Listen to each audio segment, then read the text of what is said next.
I had it all wrong. They have changed my life. They keep me clean and sober.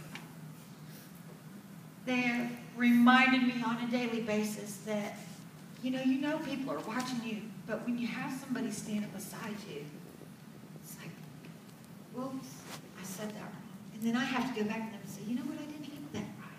Because we're always an example to one another. And so they're teaching me not only how to love from my heart, but how to be a good example. And as leaders, we all have to be good examples. But what can you guys do? You guys have heard a lot today about the inside ministry.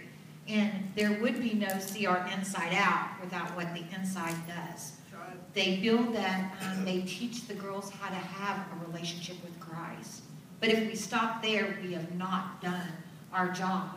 CR Inside Out helps to pass the baton in the race and pick that up and take that girl and carry her to the finish line.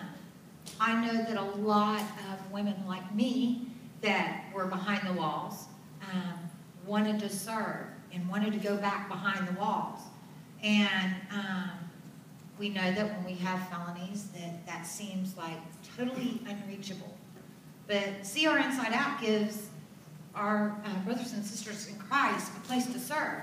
Whether it's in hanging up clothes in that clothing closet that you need, or whether it is coming to the representative that's running Inside Out or inside. Hey, guess what I found out? I found out where I could go and get financial assistance. This is where you can go for food.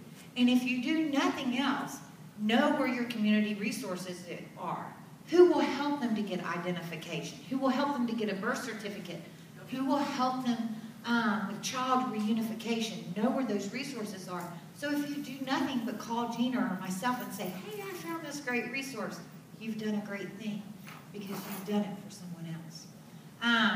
In Tulsa, we are blessed to have a resource center where we do have clothing.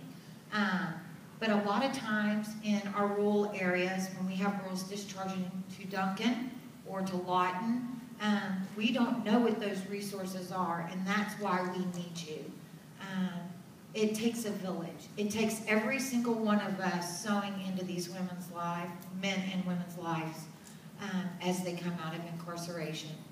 And Gina pretty much summed it all up, but I'd like to leave you with this, and it's very biblical. Matthew 25, that says, I was hungry and you fed me. I was naked and you clothed me. I was in prison and you came and visited me. And every one of you can do one of those things. Thank you for letting me share.